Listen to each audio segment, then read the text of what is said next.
صدری ویسر لی امری واحلل عقدۃ من لسانی یفقہوا قولی رضیت باللہ ربا وبالاسلام دینا وبمحمد صلی اللہ علیہ وسلم نبیا ورسولا احمدک اللہم یا مجیب کل سائل والصلاة والسلام علی من هو افضل الوسائل وعلى آلہ واصحابہ ذوی الفضائل اما بعد فاعوذ باللہ من الشیطان الرجیم بسم اللہ الرحمن الرحیم انزل من السماء ماء فسالت اودیۃ بقدرها صدق اللہ العظیم ان اللہ وملائکتہ یصلون علی النبی یا ایھا الذین آمنوا صلوا علیہ وسلموا تسلیما الصلاۃ والسلام علیک یا سیدی یا رسول اللہ. یہ والا پنکھا بند کر دے، شور اس کا بہت ہے. الصلاۃ والسلام علیک یا سیدی یا حبیب اللہ وعلی آلک واصحابک یا سیدی یا محبوب اللہ.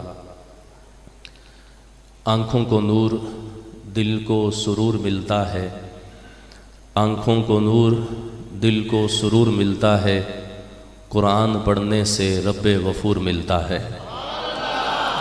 حرف حرف ہے اس کا نجات بشر کا ضامن، حرف حرف ہے اس کا نجات بشر کا ضامن. نظام زیست بندگی کا شعور ملتا ہے، قرآن پڑھنے سے رب غفور ملتا ہے.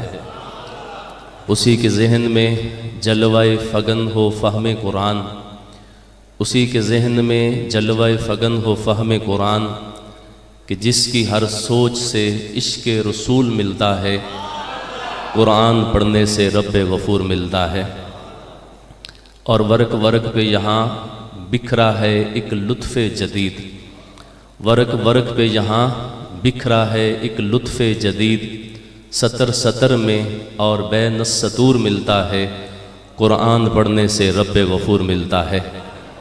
ذوق بیدار کو یہ کہتے سنا کہ اے آصف، ذوق بیدار کو یہ کہتے سنا کہ اے آصف، وقف وقف پہ یہاں جلوہ طور ملتا ہے، قرآن پڑھنے سے رب غفور ملتا ہے.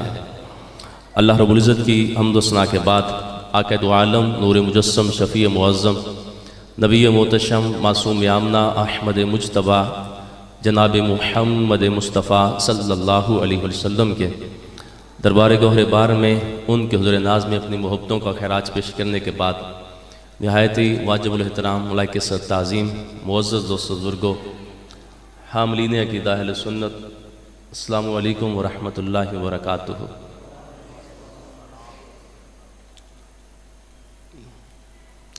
آپ اٹھ جائیں، ادھر آ گیا.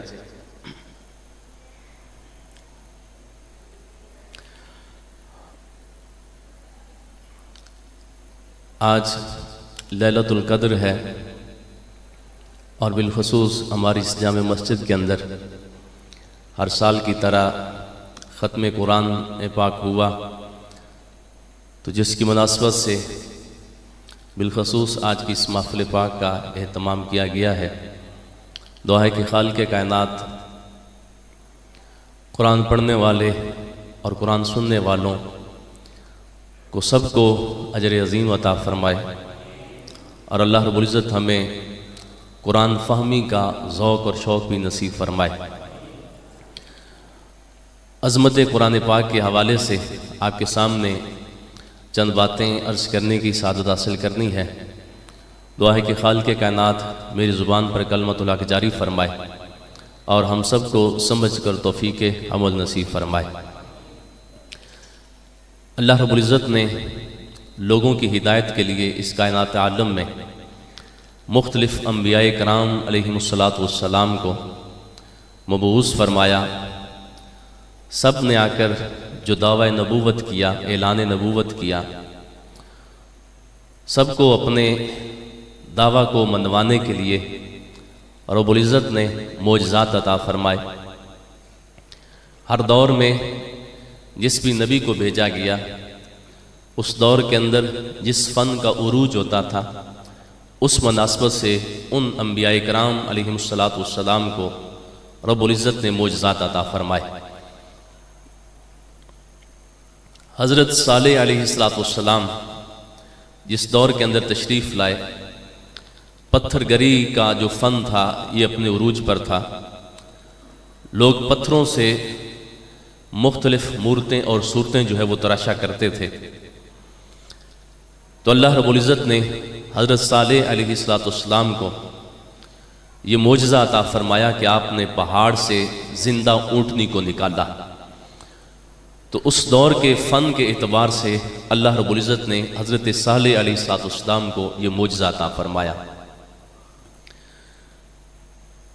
حضرت سیدنا موسیٰ علیہ السلام جس دور کے اندر، جس زمانے میں، جس علاقے میں تشریف لائے،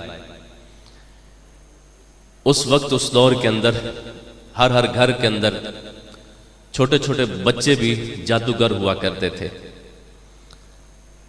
تو اللہ رب العزت نے حضرت کلیم علیہ السلام کو عصائے کلیم کا معجزہ عطا فرمایا۔ جب فرعون نے اپنے جادوگروں کو ایک میدان کے اندر جمع کیا، انہوں نے مختلف رسیوں کو میدان کے اندر پھینکا، جو کہ اچانک جنہوں نے سانپ کی شکل اختیار کر لی، تو اللہ نے اپنے نبی حضرت کلیم علیہ السلام کو جو عصا کا معجزہ عطا فرمایا ہوا تھا، حکم ہوا اے کلیم اب اس عصا کو اسی میدان کے اندر پھینکیں۔ جو ہی حضرت موسیٰ علیہ السلام نے اپنے عصا کو اس میدان کے اندر پھینکا، وہ ایک بہت بڑا اژدہا بنا، جس نے ان تمام تر رسیوں کی شکل میں بننے والے جو سانپ تھے ان سب کو نگل لیا۔ تو اس دور کے اعتبار سے اللہ نے حضرت موسیٰ علیہ السلام کو یہ معجزہ عطا فرمایا۔ حضرت عیسیٰ علیہ السلام جس دور کے اندر تشریف لائے، طب یونانی اپنے عروج پر یہ فن تھا۔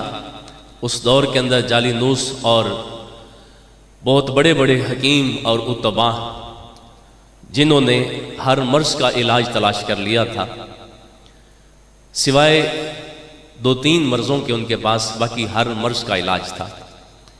ایک تو یہ کہ وہ کسی کوڑ کے مریض کو وہ تندرست نہیں کر سکتے تھے، دوسرا جو نابینا ہوتا اس کو وہ آنکھیں نہیں دے سکتے تھے، اور تیسرے نمبر پر موت کا علاج ان کے پاس نہیں تھا۔ اللہ رب العزت نے حضرت عیسیٰ علیہ السلام کو یہ معجزہ عطا فرمایا کہ حضرت عیسیٰ علیہ السلام کوڑ کے مریضوں کے جسم پر ہاتھ پھیرتے رب ان کو شفا یاب فرما دیتا۔ حضرت عیسیٰ علیہ السلام اندھوں کے چہرے پر ہاتھ پھیرتے اللہ ان کو بینا کر دیتا، اور مردوں کو ٹھوکر مارتے وہ کلمہ پڑھتے ہوئے زندہ ہو جایا کرتے تھے۔ جب ہمارے آقا کریم صلی اللہ علیہ وسلم تشریف لائے، آقا کریم علیہ السلام کی حیات طیبہ میں، اور جو آقا کریم علیہ السلام کا دور نبوت ہے، اس اعتبار سے 2 زمانے بڑی اہمیت کے حامل تھے۔ ایک تو آقا کریم صلی اللہ علیہ وسلم جس وقت تشریف لائے، جس ماحول میں تشریف لائے، عرب کے اندر چھوٹے چھوٹے بچے بھی بہت بڑے فصیح اور بلیغ ہوا کرتے تھے، بہت بڑے بڑے ادیب ہوا کرتے تھے، اور چھوٹے چھوٹے بچے بھی ایسے ایسے شاعر ہوا کرتے تھے کہ جن کی شاعری کو سن کر بہت بڑے بڑے لوگ اپنے ہاتھ اور دماغ جو ہے وہ پکڑ کر بیٹھ جاتے تھے کہ کتنی فصاحت اور بلاغت ان چھوٹے چھوٹے بچوں کو دی گئی ہے۔ ایک یہ زمانہ تھا، اور دوسرا زمانہ قرب قیامت تک، چونکہ میرے آقا کریم صلی اللہ علیہ وسلم اللہ کے آخری نبی بن کر آئے۔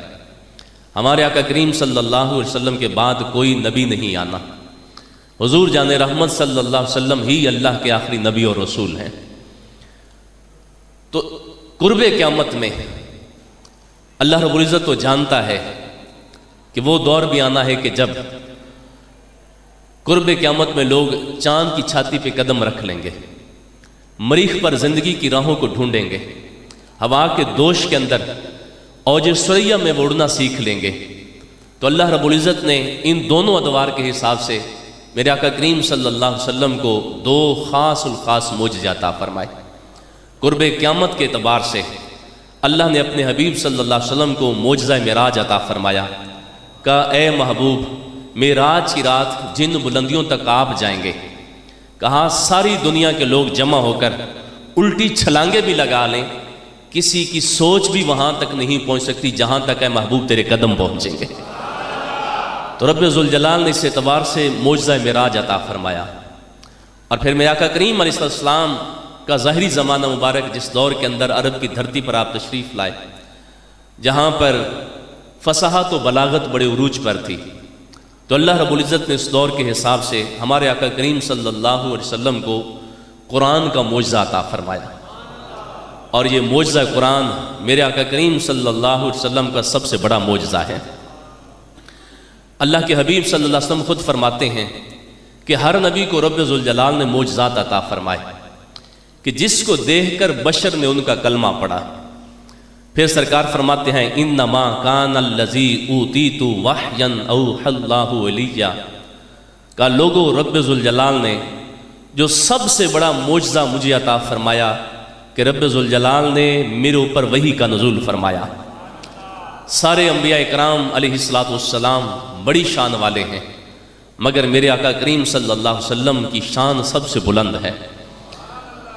کہا سب کو معجزات دیے گئے، رب ذوالجلال نے مجھے جو سب سے بڑا معجزہ دیا، کہا وہ وحی کا معجزہ عطا فرمایا۔ پھر اس کے آگے دو قسمیں ہیں معجزہ کی۔ کچھ معجزات حسی معجزات ہوتے ہیں اور کچھ معجزات عقلی معجزات ہوتے ہیں۔ حسی معجزہ وہ ہوتا ہے جس کو حواس خمسہ کے ساتھ پہچانا جا سکتا ہے، جس کو آنکھ کے ساتھ دیکھا جا سکتا ہے، جس کو ہاتھ کے ذریعے سے جس کو مس کیا جا سکتا ہے۔ اور حواس خمسہ کے ساتھ جن معجزات کو دیکھا جا سکے، جن کو محسوس کیا جا سکے، ان کو حسی معجزہ کہتے ہیں۔ جو حسی معجزہ ہوتا ہے یہ سمجھ بھی جلدی آتا ہے، اور جب تک یہ حسی معجزہ آنکھوں کے سامنے موجود ہوتا ہے یہ معجزہ ہوتا ہے۔ جب آنکھوں سے اوجھل ہو جائے یہ معجزہ نہیں بلکہ معجزے کی خبر بن کے رہ جاتا ہے۔ جیسے حضرت صالح علیہ السلام کی اونٹنی ہے، اور حضرت موسیٰ علیہ السلام کا جو عصا ہے، یہ ہیں ان نبیوں کے معجزے، مگر آج وہ اس کائنات کے اندر بطور معجزہ موجود نہیں ہیں بلکہ معجزے کی خبر کے طور پر موجود ہیں۔ ان کو کہا جاتا ہے حسی معجزہ۔ یہ سمجھ بھی جلدی آتے ہیں، مگر جب تک یہ آنکھوں کے سامنے ہوں تب تک یہ معجزہ، جب آنکھوں سے اوجھل ہو جائیں اس کے بعد یہ معجزے کی خبر بن کے رہ جاتے ہیں۔ دوسرا ہوتا ہے عقلی معجزہ۔ عقلی معجزہ وہ معجزہ ہوتا ہے جو آنکھوں کے سامنے ہو پھر بھی معجزہ ہوتا ہے، آنکھوں سے اوجھل ہو جائے وہ پھر بھی معجزہ رہتا ہے۔ میرے آقا کریم علیہ السلام فرماتے ہیں کہ رب ذوالجلال نے تمام تر نبیوں کو حسی معجزات عطا فرمائے، مگر رب ذوالجلال نے جو مجھے معجزات عطا فرمائے وہ حسی معجزات بھی تھے، وہ عقلی معجزات بھی تھے۔ پیارے محبوب صلی اللہ علیہ وسلم کے غلاموں، میرے آقا کریم علیہ السلام کا سب سے بڑا معجزہ قرآن کا معجزہ، یہ حسی معجزہ بھی ہے، یہ عقلی معجزہ بھی ہے۔ یہ آنکھوں کے سامنے ہو پھر بھی معجزہ ہے، یا آنکھوں سے اوجھل ہو پھر بھی معجزہ ہے۔ اور میرے آقا کریم علیہ السلام کے غلاموں، باقی انبیاء کرام علیہ السلام جو تشریف لائے وہ سارے کے سارے وقتی نبی تھے۔ ایک مخصوص علاقے کے اندر ایک مخصوص وقت کے لحاظ سے رب العزت نے ان کو نبوت عطا فرمائی تھی، مگر ہمارے آقا کریم صلی اللہ علیہ وسلم کو رب ذوالجلال نے ختم نبوت کا تاج پہنا کر بھیجا۔ قیامت تک حضور کی نبوت باقی رہنی تھی، تو رب ذوالجلال نے جو ان کو معجزات عطا فرمائے وہ معجزات بھی ہمیشہ ہمیشہ کے لیے رہنے والے تھے۔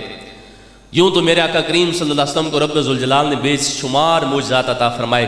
وہ سید اعلیٰ حضرت رحمۃ اللہ علیہ نے کیا فرمایا تھا؟ تیرے تو وصف عیب تناہی سے ہیں بری، تیرے تو وصف عیب تناہی سے ہیں بری، حیراں ہوں میرے شاہا میں کیا کیا کہوں تجھے۔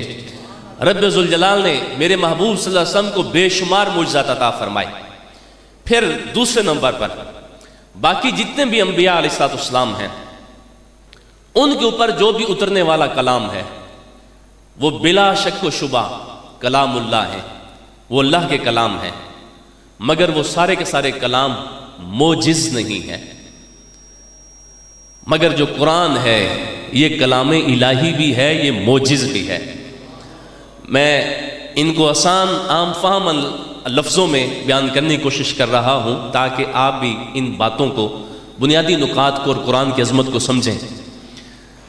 تورات، زبور، انجیل وہ سارے کے سارے کلام الہی ہیں، اور ان کے اندر تحریف سے پہلے ان کے اوپر کسی بھی قسم کا کوئی بندہ شک و شبہ کرے وہ شخص دائرہ اسلام سے خارج ہو جائے گا۔ مگر آج وہ سارے کے سارے کلام جو تورات، زبور، انجیل کی صورت میں تھے، آج وہ اس دنیا کے اندر اصلی حالت میں موجود نہیں ہیں۔ اور پھر وہ سارے کلام الہی تھے مگر ان میں سے کوئی معجز نہیں تھا، مگر قرآن وہ ہے جو کلام الہی بھی ہے، جو معجز بھی ہے۔ معجز کہتے ہیں جو لوگوں کو عاجز کر دینے والا ہو۔ قرآن کے علاوہ یہ کسی کتاب کا چیلنج نہیں ملے گا کہ قرآن کے علاوہ کسی کتاب کا یہ چیلنج ہو وَإِن كُنتُمْ فِي رَيْبٍ مِّمَّا نَزَّلْنَا عَلَىٰ عَبْدِنَا فَأْتُوا بِسُورَةٍ مِّن مِّثْلِهِ وَادْعُوا شُهَدَاءَكُم مِّن دُونِ اللَّهِ إِن كُنتُمْ صَادِقِينَ۔ رب ذوالجلال نے فرمایا کہ اگر تم اس کتاب قرآن مجید فرقان حمید کے بارے میں شک کرتے ہو جو ہم نے اپنے بندہ خاص کے اوپر نازل کی ہے، اگر تم اس کے اوپر شک کرتے ہو، آؤ پھر اس قرآن کی سورت جیسی کوئی سورت بنا کر لے آؤ، اور تم سارے کے سارے اپنے مددگاروں کو بلا لو، تم سارے کے سارے مل کر اس قرآن کی سورت جیسی کوئی سورت بنا کر لے آؤ۔ سورت نہیں بنا سکتے، اس قرآن کی آیت جیسی کوئی ایک آیت ہی بنا کر لے آؤ۔ یہ چیلنج نہ زبور کا ہے، یہ چیلنج نہ تورات کا ہے، یہ چیلنج نہ انجیل کا ہے، یہ چیلنج رب ذوالجلال نے کیا ہے تو اس قرآن پاک کے بارے میں کیا ہے۔ پیارے محبوب صلی اللہ علیہ وسلم کے غلاموں، تو اس لحاظ سے یہ لوگوں کو عاجز کر دینے والا کلام ہے، اس لیے قرآن کلام الہی ہونے کے ساتھ ساتھ یہ معجز بھی ہے۔ پھر میرے پیارے محبوب صلی اللہ علیہ وسلم کے غلاموں، الحمد سے لے کر والناس تک سارا کا سارا قرآن میرے آقا کریم صلی اللہ علیہ وسلم کی ختم نبوت کی دلیل بھی ہے۔ کوئی بندہ یہ سوچ سکتا ہے کہ یہ چیلنج تو رب ذوالجلال نے اہل مکہ کے ساتھ، قریش مکہ کے ساتھ کیا تھا۔ کفار مکہ جو تھے، ہو سکتا ہے انہوں نے اس طرف توجہ نہ کی ہو، یا انہوں نے اس چیلنج کو آگے اس کا ریئیکشن کرنے کے لیے انہوں نے کوئی ضروری نہ سمجھا ہو۔ تو اس کا جواب یہ ہے، یہ بات یاد رکھیے کہ اللہ رب العزت نے تو بڑا دو ٹوک اعلان کر دیا تھا۔ کہا کہ اگر تم یہ کہتے ہو کہ میرے محبوب صلی اللہ علیہ وسلم معاذ اللہ جھوٹے نبی ہیں، اور قرآن کے بارے میں اگر تمہیں شک ہے تو تمہیں بدر کے اندر آ کر لڑنے کی ضرورت نہیں ہے، تمہیں احد کے اندر آ کر لڑنے کی ضرورت نہیں ہے، تمہیں غزوہ خندق کے اندر آ کر لڑنے کی ضرورت نہیں ہے، جتنی بھی جنگیں ہوئیں کہا کسی بھی جنگ کے اندر آ کر تمہیں لڑنے مرنے کی ضرورت نہیں ہے، اپنی عورتوں کو بیوہ کرنے کی ضرورت نہیں ہے، اپنے بچوں کو یتیم کرانے کی ضرورت نہیں ہے، کوئی لڑائی نہیں، کوئی جھگڑا نہیں، بس جاؤ اس قرآن کی سورت جیسی کوئی سورت بنا کر لے آؤ، اس کی آیت جیسی کوئی آیت بنا کر لے آؤ۔ پتہ چلا ان اہل مکہ نے بھی یہ اعلان سنا ہوا تھا، مگر اس چیلنج کے سامنے وہ عاجز آ گئے تھے۔ اگر وہ اس چیلنج کو قبول کر کے اس کی آیت جیسی کوئی آیت بنا کر لا سکتے تو کوئی ایک بھی غزوہ اور کوئی ایک بھی جنگ نہ ہوتی۔ یہ ساری کی ساری جنگیں اس بات کی دلیل ہے، نہ وہ مصطفیٰ کریم صلی اللہ علیہ وسلم کا جواب دے سکتے تھے، نہ وہ قرآن کا جواب دے سکتے تھے۔ پیارے محبوب صلی اللہ علیہ وسلم کے غلاموں، یہ معجزہ جو رب ذوالجلال نے اپنے محبوب علیہ السلام کو قرآن کی صورت میں عطا فرمایا، کہا رب ذوالجلال نے مجھے سب سے بڑا معجزہ قرآن کا معجزہ دیا، سب سے بڑا معجزہ وحی کی صورت میں مجھے رب ذوالجلال نے عطا فرمایا۔ اب میرے آقا کریم علیہ السلام نے اس معجزے کا رزلٹ بھی خود بیان کیا۔ بخاری شریف کی حدیث ہے، میرے آقا کریم علیہ السلام فرماتے ہیں ارجو انی اکثرہم تابعا یوم القیامہ، کہا مجھے امید ہے، اور نبی کی امید بمعنی یقین ہوتی ہے۔ سرکار فرمانے لگے مجھے یقین ہے کہ قیامت والے دن سب سے زیادہ امتی میری امت کے ہوں گے۔ اور میرے آقا کریم صلی اللہ علیہ وسلم نے قیامت والا سارا نقشہ اپنی امت کے سامنے بیان کر دیا۔ میرے آقا کریم علیہ السلام فرمانے لگے لوگوں قیامت والے جنتیوں کی کل 120 صفیں ہوں گی۔ قیامت کیا ہے؟ یہ چھپی ہوئی چیز ہے۔